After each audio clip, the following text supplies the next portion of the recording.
생물학자들은 동물 대부분이 성장 기간의 6배 정도 산다는 점에서 인간 수명의 한계는 어디일까라는 답을 찾았는데, 즉 인간이 20세까지 성장한다고 할 때 120세 언저리가 수명의 한계라는 것입니다.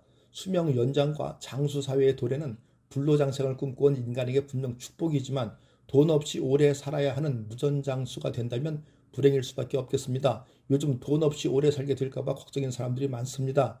안정성만 고집하다간 무전장수 시대가 될까 불안한 거죠. 노후 준비를 걱정해야 하는 일은 비단 정년을 앞둔 50대만의 걱정은 아닌 것 같습니다. 늘어나는 수명과 바닥으로 곤두박질진 금리 속에 준비해야 할 노후 자금은 늘었는데 예전처럼 자산을 불리기는 어려워졌다는 것입니다.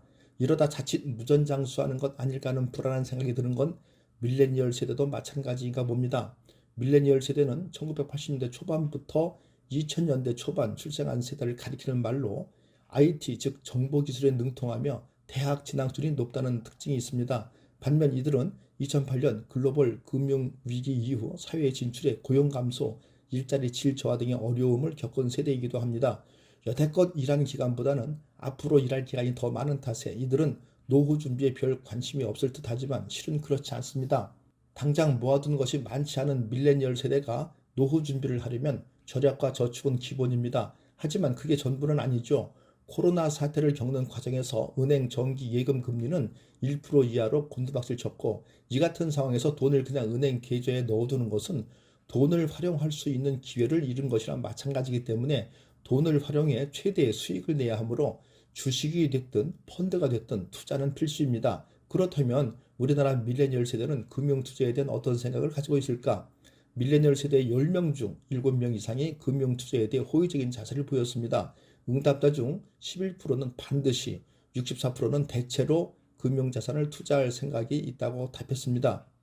여기서 주목해야 할 것은 리스크를 감수하면서까지 밀레니얼 세대가 금융자산을 투자하려는 이유입니다.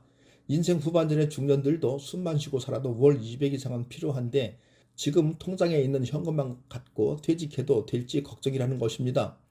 노후 준비라고 하면 막연히 불안해하는 사람이 많습니다.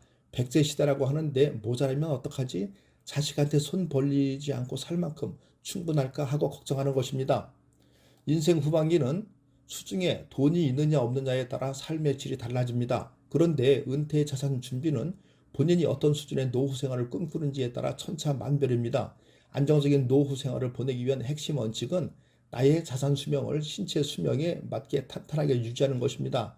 자산 수명이란 나의 은퇴 자산이 유지되는 기간을 말하죠. 쉽게 말하면 은퇴 후에 자식이나 주변에 손 벌리지 않고 부부가 자립해서 생활할 수 있는 기간입니다. 경제적 자산 수명이 신체적 평균 수명보다 길다면 무전장수 걱정은 하지 않아도 됩니다. 하지만 은퇴 자산을 아무리 많이 준비해서도 자산 수명이 평균 수명보다 짧다면 노후 파산 위험에 대비해야 합니다. 만약 자산 수명이 평균 수명보다 짧다면 자산 수명을 늘려야 하겠죠. 방법은 여러 가지로 은퇴 시기를 늦춰서 더 오래 일하거나 자녀에게 용돈을 넉넉히 받거나 혹은 적극적으로 자금 운용을 해서 투자 수익률을 올리면 됩니다.